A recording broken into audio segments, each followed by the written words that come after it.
back to the end of another week. It's looking pretty grim over here, but I kid you not, it was like over 90 today. So now it's finally cooled down and I'm out to give you a little walkabout of the garden, and let you know what's been happening.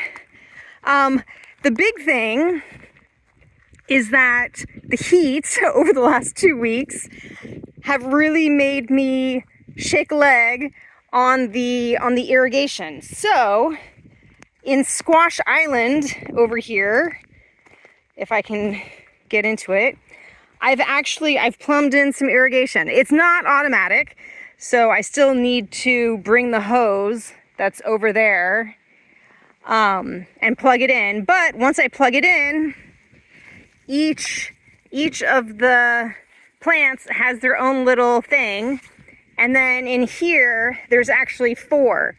So all the way around the straw bales we have those little watering devices, and then in this section there's 2 big bales filled with a bunch of extra compost. So I just kind of put 4 to divvy up in there.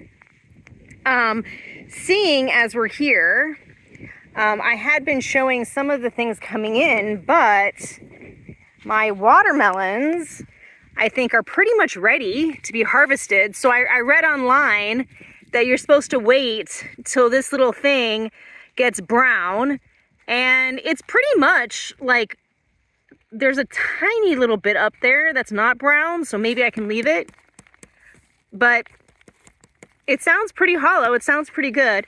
And it's small, but these are supposed to be small. These are like baby melons. So this one and the other one seem to be ready. And then my cantaloupes, I'm not really sure because I don't actually know how to tell if a cantaloupe is ready. But this one, I mean, even though it's pretty small,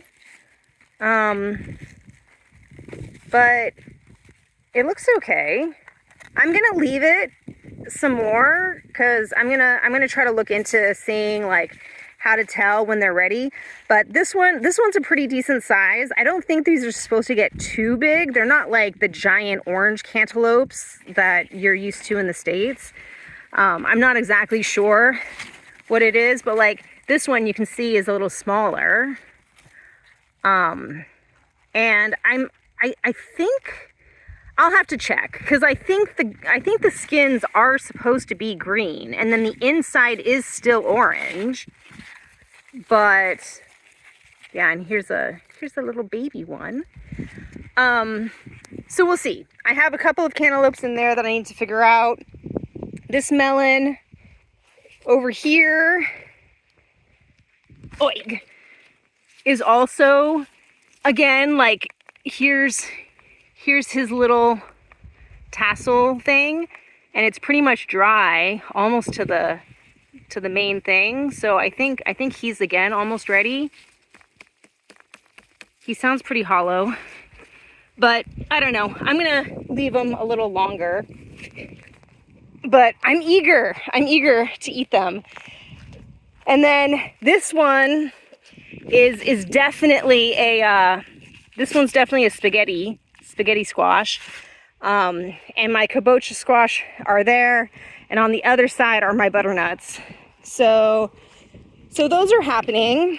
I did get out to start tipping over some of my potato barrels, and unfortunately didn't really get any potatoes. I found out that I really suck at growing potatoes, so I'm gonna try again next year. These ones I'm still waiting on. This one I probably pulled out too early. I actually read later on that the ones over here I probably pulled out too late. I had no idea there was such a diversity in potatoes. So yes, I know I'm planting a bunch of different varieties, but I thought they would all process the same. But yeah, here's the potatoes, and like this one's all squishy. So these ones I think I left too long, and they basically just started getting all squishy. And then some of these, like, we have eaten a couple, so it wasn't a complete waste, but definitely not as good as I was hoping. So we'll see what happens with the rest of it. I forgot about watering this poor tree during the heat wave. So it started obviously showing signs that it was very, very unhappy with me. So I am trying to salvage him, and hopefully he'll recover. Plants are pretty good at recovering from Diane stress. My Apios americana is having flowers. So these are the start of the flowers. So they do kind of look like wisteria, but I think this is actually in the legume family or something. So I'm not sure how much of it is edible. I know the roots are edible. I think the whole plant is edible, but don't quote me on that because I still need to research it more. But yeah, it has these really pretty flowers.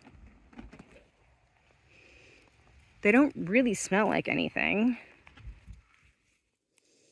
I guess they kind of have a very subtle floral fragrance, but they're okay. They're pretty. I like them. Passion fruit is doing well.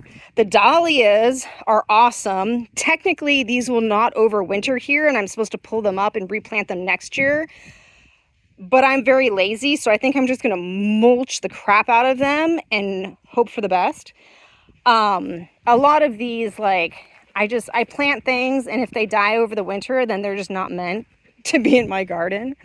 The figs are starting to come in, so we actually harvested a few. Some of them are going to birds. Ooh, like that one's really going to birds. So yeah, I got to get out here more often and pick the ones that I want. Otherwise, the birds are going to get them, and we're not going to get anything. But speaking of irrigation, I got more irrigation down here. It's all exposed because ultimately this whole thing needs more mulch. Like I got the first layer on, but each of these now also has a little thing, and it's set so that I can plug this whole line in and give and water all these plants in about 30 minutes. But at least I don't have to be here manually watering them, which is the whole point. Strawberries are coming in. We're getting lots of good strawberries. And then we don't travel a lot. We rarely travel. Traveling isn't really our thing.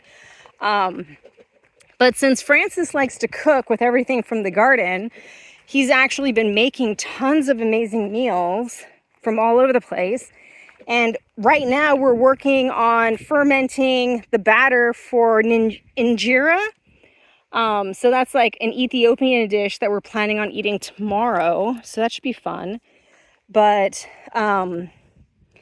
yeah, like we have peppers coming in. Some things aren't making it, like these beans. I never got around to harvesting, and now they're all shriveling up on the vine. So I mean, I guess I'll be able to save the seeds and plant them next year, but we are eating these ones. These are like giant, but we've been eating those. And I've been harvesting the mints. Despite the flowers, I'm harvesting mint and drying it for tea. I might do the same with the lemongrass because that is also one that's not supposed to survive the winter here. So we'll see. What else? I got around to finally planting some more things that I'm starting, the brassicas that I'm starting down in the alley down here. And I'm actually starting another batch in my room because a couple weeks ago I had started a batch down here and they never really grew into anything. Or maybe they got eaten. because we do have a big slug problem. So I have them, I planted them in these things, and I have them under the net. So hopefully the sluggies won't eat them. And then eventually I have to come and like cull all my backup tomato plants that have just been kind of hanging out here. They grew tomatoes, even though they're all in like tiny pots, which is kind of crazy. This is like my backup squash. I just never got around to getting rid of them, so they just hung out there until I get around to it. I had planted all of these things that came in, and unfortunately in the heat wave, like, that's supposed to be a violet, and I'm not sure if it's going to make it. I'm hoping that the roots are fine, and it will. But the daylilies I have no worries about, because they're troopers. But this is a violet too that's all gnarly. So we'll see. We'll see what happens. This violet is not as bad as the rest of them, but again, not sure exactly. What else? We went to the brocante on Thursday. I did not take any pictures. However, we found a painting there. We did not buy it, but we found it, and it's the same artist that painted the one that we did buy in the salon. So I'll throw up some pictures of that. We did finally hear from the driveway contractor. So fingers crossed, he's going to be starting work on Wednesday, but at this point, I'll believe it when I see it. And yeah, I think that's all the big stuff. Things to come this week are just general tidying. Again, making sure that things are surviving from the heat wave. The temperatures are supposed to be way, way, way down this week, so that's great. I don't think we're getting any more heat, like horrendous heat. And yeah, so this next week is just recovery mode. The chickens are doing pretty good. Miss Black, I don't know where she is. Miss Gray isn't making too many like coughing sounds, so I think she's kind of like, I think her system's just fixing itself. And then Miss Black over here had she was the one that was broody, so she plucked out all of her feathers, and I would have expected more to grow back, but she's still got like a really bald spot under her. So I'm not sure how long that takes to grow back, but I'm a little concerned because in the beginning of September, we're actually going to be gone for 2 days. So the eggs are going to be left piling up. And I'm just hoping that it doesn't send her back into like a broody section, broody session. Yeah, I think that's pretty much it for this week. I got to get out watering, so I'll cut it there. I'll zoom in on the cornfields and let you see the view of corn. I hope you had a good one, and I will see you next week. Bye. Bye.